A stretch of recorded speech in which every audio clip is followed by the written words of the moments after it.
Morning everybody, it's Mick from Bushcraft. I'm out in my local woodland to do my June update, and you can just see as the months progress how the landscape completely changes.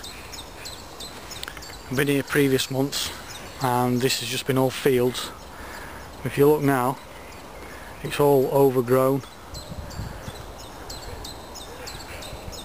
Loads of cover now for all sorts of wildlife, lots of plants, flowers, all sorts.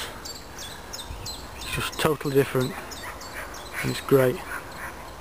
So what we're going to do this morning is we're going to have a wander around, check some of the fungi out and see what else we can find. Okay, let's go. Right, here's one that had me baffled for a while. I wasn't quite sure what that was, and I'm going to give you till the end of the video to maybe come up with some possible options or identifications. Okay, here's one of the first finds of the day. I've not seen one on this log before. The colours don't really... there you go, that's better. And underneath, like that. Now, again, I'm looking to Pete or anybody else really who can help me identify that one. There's some more there, and looks like there's a bit more there. So that looks like it's more on a stalk, whereas that one looks like it's a bit like an oyster mushroom. I know it's not an oyster mushroom, at least I don't think it is. Well, no, it definitely isn't. It's more of a sort of mustardy, pale, yellowy colour.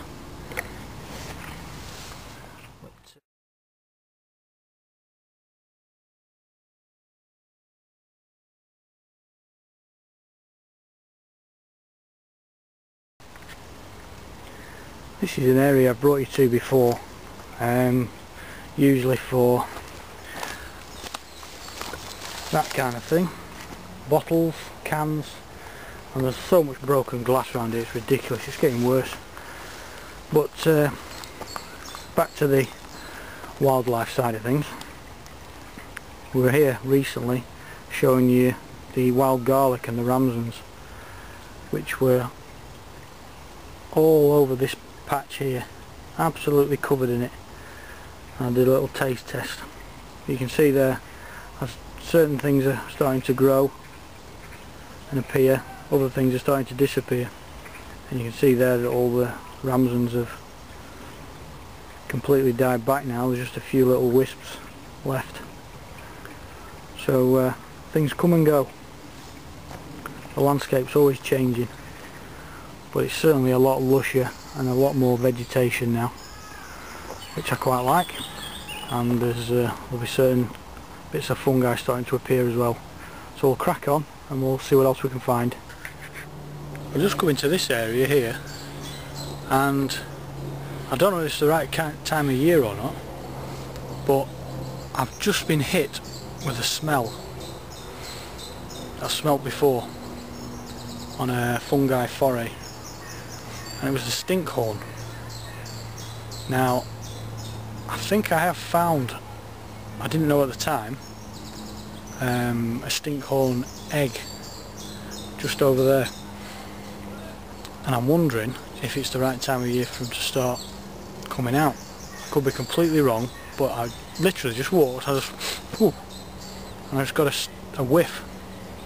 So I'm just going to have a look around over there now, see if I can find anything. I could be barking up completely the wrong tree, but I'm going to check it out anyway. This is how you learn, I suppose. Right, I'm going to give myself a little pat on the back there, because this is about the place where I found it last time, and there you can see that. I believe that is a stinkhorn egg, and that's where that's where the egg is. I was right over there by that stile. So I've come right round here, right round here, right round here, right round here to here. And there it is. And you can definitely smell it. Really strong smell. So now that I've found that, I want to keep my eye on that, because I believe that the actual stinkhorn itself can come out of the egg pretty sharpish, and it's out and then dies back quite quick, so I don't want to miss that. So I need to pay attention as to where it is. So there's the egg, and I think that's an unmistakable tree because it's got a boot carved in it saying Lee was here. So it's next to boot tree. Right, that's a good start to the day. Right, well we're going to crack on in that direction now and see what else we can find. Right, well, we haven't moved for the simple reason that I literally stepped back just to have a look around and came across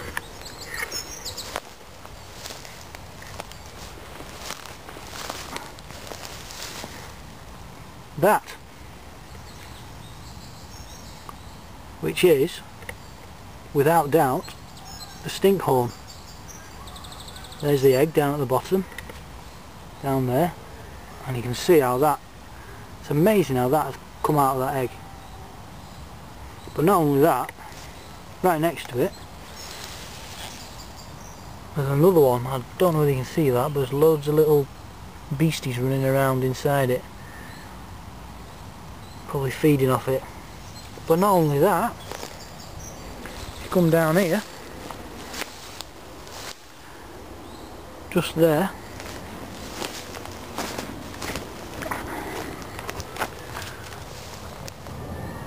there is another one, and there is another one. It's no wonder I could smell them. Now that's interesting, there's two there in a pair, and there's the two we've just seen up here, relatively close together. Now is that something common? I don't know. But that is a great start to the day, that. That's a brilliant find. So that's answered a lot of my questions. Right, let's crack on. Unless I trip over another one.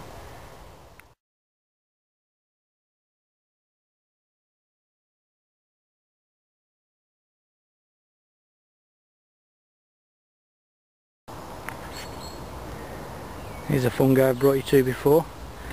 It was bright yellow last time and a lot smaller.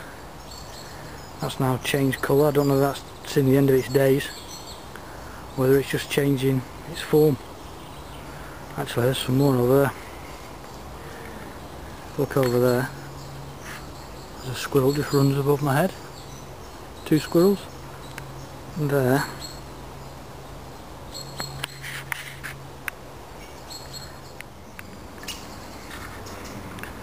I'm sorry about the focus, guys. I just can't get it to focus. There, on the top of that tree, just gone. It's over there now. There's a woodpecker. It's just flown past me. Sorry about that. There's a dropping or a pellet there of some kind. It's full of bones. Lots of bones in there. I don't know what that might be from. It's quite big. I'm not sure it's an owl pellet. I don't know.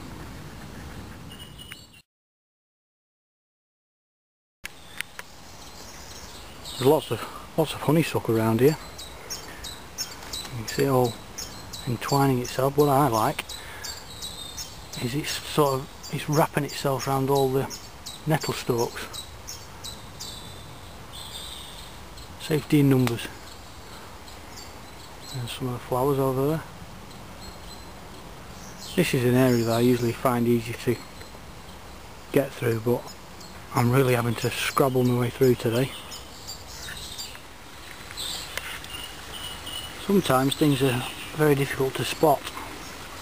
Like there, I've only just noticed that this old rotten log, which is covered in moss, but this part here isn't actually the log, it's a big bracket fungi. And you can see there, it's all covered in moss now and what have you. So you really have to look closely sometimes, which is why it's always good to take your time when going through the woods. One of my regular stop-offs is check on the artist conch, see how it's getting on. Same old stick, still there. You see that?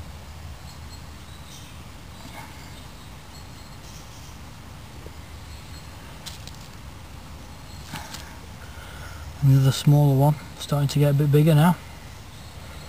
But yeah, it's coming on good. As you know, we've had quite a lot of rain recently, and my view today from my tree, I would normally be sat about here, and as you remember, just down the bank there is the bottom of the giant's armchair, which usually has burnt fence posts and rubbish. But today we've got a nice little pond. Oh, there's all the rubbish and burnt fence posts. They've drifted over to that side, so I can look that way, and that's a much nicer view today. So I'm going to get a brew on and we'll do a bit of chat and go through some new kit. Okay, see you in a bit.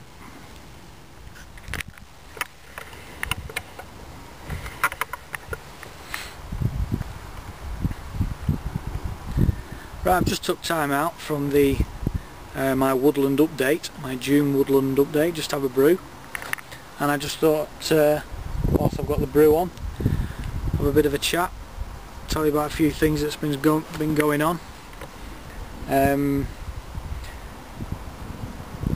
Foxy kindly sent me one of the lid that he'd started making for his BCB Crusader Cup, and I think he ended up buying one of the really good, I think they're from Woodland, I think, lids, stainless steel lids, and he very kindly sent me his other one, because I said that you know, I've been using the plastic lid for boiling, and it started to melt. I decided that I was just going to use it for keeping my brew warm, and I could have, you know, maybe one day I'll be able to afford to get one of them other lids, but Foxy kindly sent me his, and I burned myself on the flame. I just cut it down a bit, filed the edges, smoothed the edges off, and I fitted a little sort of wooden handle on there, and I've just tried it and it was perfect, worked really well. I may one day put a better handle on there that folds down just to save space, but if I don't need it, if I find I'm alright, then I won't bother, I'll just keep it as it is. So that was something, so thank you for that, Foxy. I've very kindly been invited along to a camping session, a bushcraft sort of meet with Sandy, aka Bivouac Jack, Peter, Mazadan, and Adam, Crazy Saint. They're all meeting up down their neck of the woods. I think it's Sandy's neck of the woods, and they very kindly invited me along, which I'm honoured really. If I had to choose a group of people, then these guys would be at the top of the list. So I'm really looking forward to that. I've checked my shifts, I've checked my family commitments, and it seems that I should be okay, and I should be able to make that. So I'm really looking forward to that. I'm going to start planning towards that, getting my kit together. But not only that, there was a bit of an incentive. I mean, I would have gladly gone down and, you know, joined them anyway, at the drop of a hat. But Sandy, as you may know, has been learning how to make knives, and very quickly, I think, started producing some absolute works of art. Some of the knives he's been making have been unbelievable, really nice knives, and again, very, very kindly, Sandy has said he would make me one, but I had to come camping with them. That was my test. I either come camping or I do 2 overnighter videos. As you know, I'm still waiting to do my first overnighter, but this could be it. This could be the one. Not only do I get to meet up with some great guys and learn some new stuff, I'd like to learn a lot about fungi off Peter and other wild edibles. So I'm looking forward to that. I'll maybe have a go at trying to finally get the ember with the fire drill, with the bow drill, and it's going to be great to meet up. So, but yeah, like I say, Sandy's said he's going to make me one of these knives, but I have to go camping or make these 2 videos. But I've chosen, there's a jay just flying past, just landed. I've chosen to get down to where Sandy lives, I think it is, and join up, and that I'm really looking forward to. I cannot wait. It's going to be absolutely brilliant. I'm hoping to learn loads, so that's something else that's going on. Channel wise, I'm very close now to 500 subscribers. Fantastic. I'm getting some really good comments now, and there's a really good group of people building up. There's new people coming along all the time, like Foxy and Brybo. They're great guys. Hopefully one day, I'm hoping next year that I'll be able to get down to the Bushcraft show, because that looked really good. That looked a good laugh. So it'll be nice to meet up with you guys, maybe down there, and maybe, you never know, maybe before then, sometime. But we'll see. So that's where we're up to. I've just brewed up, so I'm gonna have my brew, have a bit of a chill out, and then we'll crack on to the other half of the woods and see what. Oh, that was the mess though. Just popping, just finishing, just going out. Yeah, we'll go to the other half of the woods and see what we can find on that side. I've already found some great stuff already. The Stinkhorn, that's my first one of the year. And not only one, there was 4 and an egg. So hopefully I'm going to catch that when it actually comes out of the egg, because I know they come out pretty sharpish. I think the old concertina are in and they eventually just shoot out, so that'll be good to keep an eye on. So I'll get on with my brew and I'll see you later on. Okay, see you in a bit.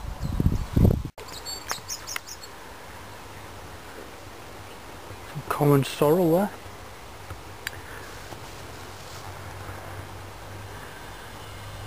There's a very tangy sort of lemony citrus taste. I think this is a meadow buttercup. It's like the common buttercup, but it's on very long stalks, stems, and can be found in meadows such as this. Red campion, common sorrel, nettle, cleavers, goosegrass, or sticky weed if you prefer.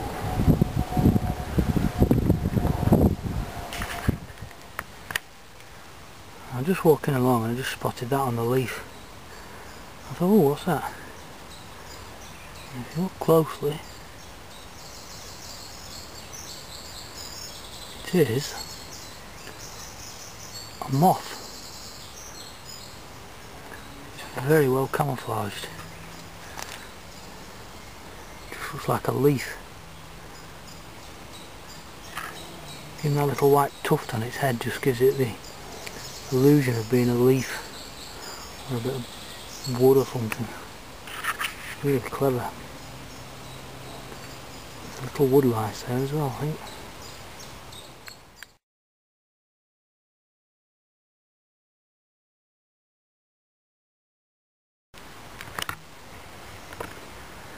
Round here is normally where I find the pig nuts.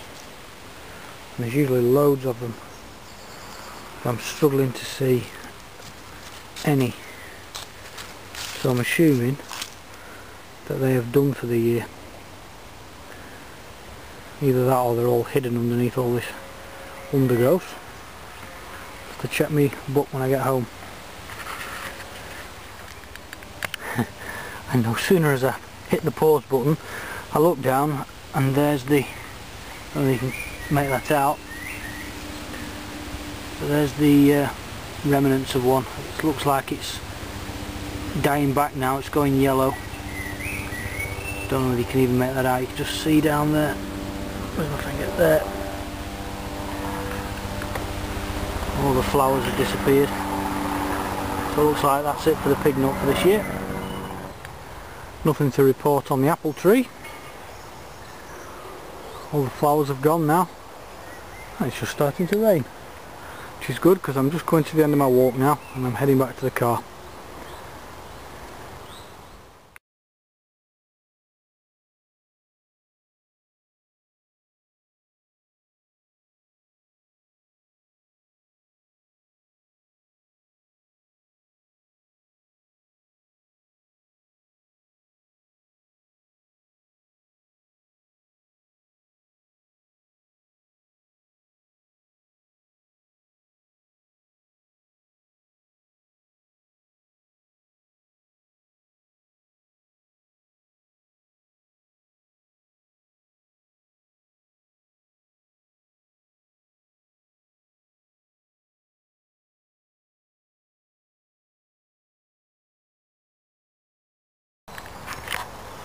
Right, here we are again. Hope you've had time to think. This is one that had me baffled for a while. Sort of a reddy coloured fruit or whatever you want to call that on top. I had a close look at it and then I decided